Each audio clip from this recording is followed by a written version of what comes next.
G'day guys, it's your old mate Big J here. Welcome to another edition of Aussie Boxing Talk, the show that literally punches you right between the fucking eyes.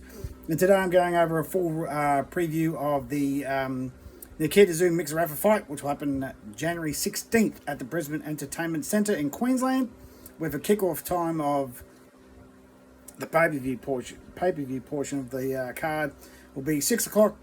Kickoff in Queensland and 7 o'clock in those states that choose to do daylight savings. So first up, it's a $70 pay-per-view. And of course, no fight is worth $70. And the fact that they've lost their most legitimate fight on the card, being the Liam Paro versus Paddy Donovan fight, which would have been the IBF Eliminator fight, Lewis Crocker. As I said in my last video, Liam Paro now has that title shot. This is basically just a club show. It's headlined by a bragging rights fight between two guys who really don't need to fight anyway, because, as I said in the last video, Nikita versus Mick really holds no significance for anything. I mean, yeah, there is a international WBO belt on the line, but it's a regional belt. So, yeah, the $70 price tag in this economy is pushing shit uphill. So, but I certainly don't pay for it. I go down to the pub and watch it for free.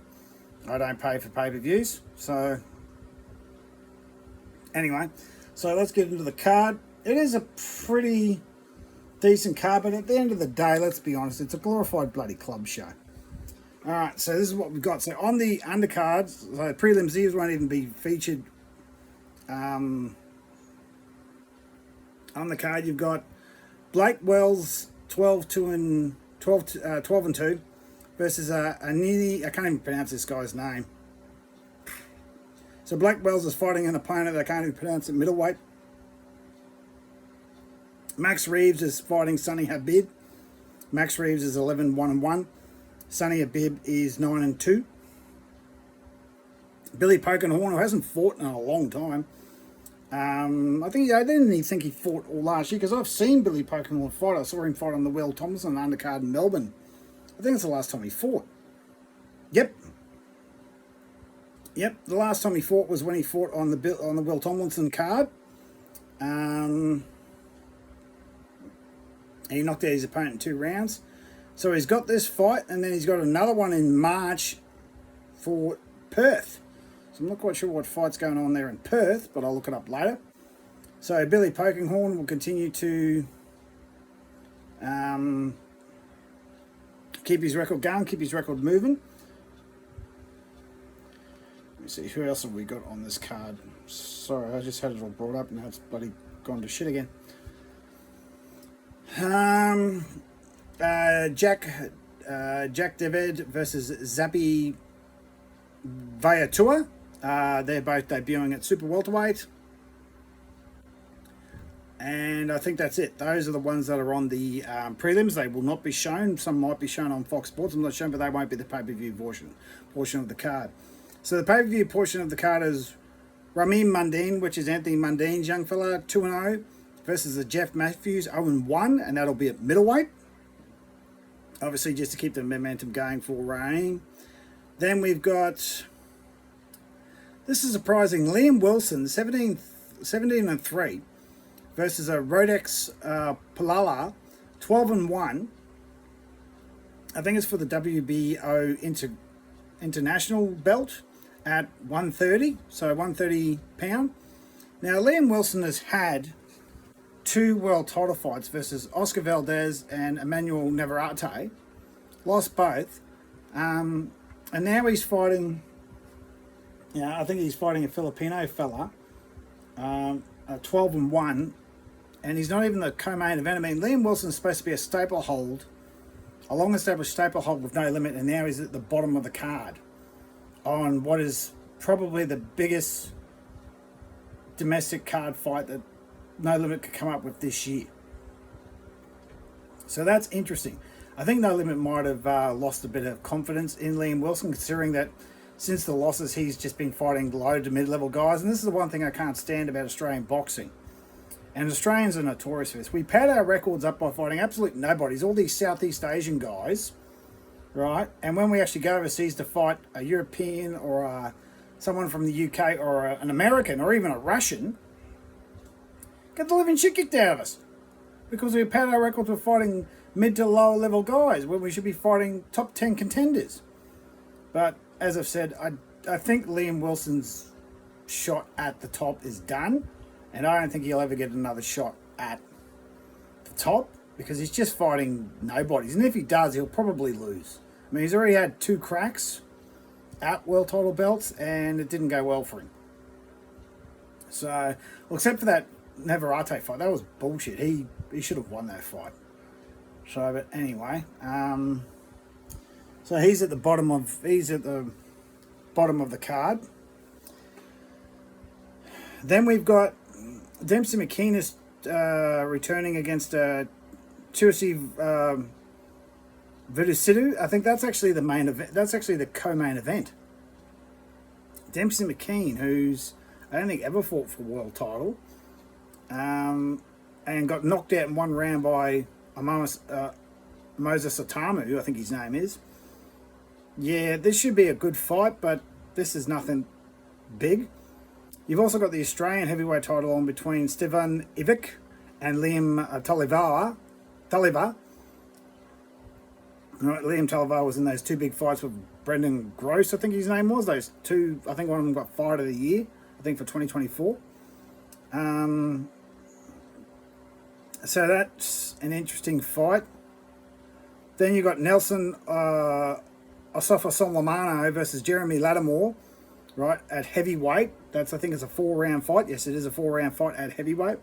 Basically, that's just another NRL player transitioning into boxing, and we'll see how he goes. I don't think it's going to go as well as everyone thinks it is. And then, of course, we've got the main event, Nikita versus Michael Zerafa for the WBO International Middleweight title, and I believe this is at 157. It's not even at middleweight, it's at 157. So, I mean, since this card has lost the Liam Paro fight, it's lost a lot of legitimacy, because the rest of it is this is just a glorified club show and a domestic level bragging rights fight. Because I said, yeah, okay, there's an international belt on the title, there's a regional belt on the line. So what? That doesn't mean anything.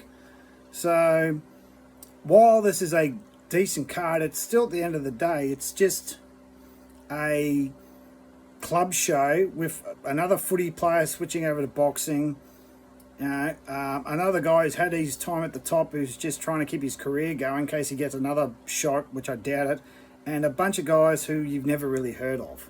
So, I mean, while the card's not garbage, it's not. I'll give it a C+. I mean, it's a C+. It's not a terrible card. It's not a great card, but it's not a terrible one. So, a C+. I mean, if it had Liam versus Donovan, it would probably be a B+. Because, you know, in a final eliminator for a legitimate belt, that certainly, you know, brings the card up. It's a bit of a shame that the card's lost its legitimacy now, because now everyone's like, well, Liam Paro's not fighting Pan and Donovan. That's going to take a lot of eyeballs off the card. A lot of international eyeballs off the card. Now this is just a domestic level bragging rights scrap between 2 guys who don't really need to fight. As I said, Mick doesn't have a problem with Nikita. It's Tim that he's got the problem with, and vice versa. So it's going to be interesting, but I mean, there's nothing on this card that actually screams that these are going to be, you know, are going to be a really, really good fight. I mean, obviously the main event is the one to watch and always was, but the rest is just a club show to get these guys exposure and keep their records ticking over. So you mean Raheem Mundine, he's only in his 3rd fight. Solomon, you know, he's making his debut. Billy Pokenhand's going to keep going. Dempsey McKean's trying to get back some credibility. The Australian heavyweight title's on the line, and as I've said many, many times, the heavyweight division for Australia is probably the weakest division in Australian boxing. Actually, probably the cruiserweight. Well, actually, domestically speaking, heavyweight's not too bad at Australia, but internationally we've got nothing going on. So, yeah, domestically heavyweight's not too bad, but internationally, yeah, not much is going on there. Our most solid divisions are middleweight, super welterweight, lightweight, that sort of stuff. Cruiserweight, yeah. Light heavyweight, yeah. Besides, God, what's that kid's name? He's not even with No Limit. Connor. I can't even think of his name. The Irish kid. It'll come to me. I can't think of the Irish kid's name, but besides the Irish fella who's still waiting for a shot at the IBF title, there's not much going on at light heavyweight.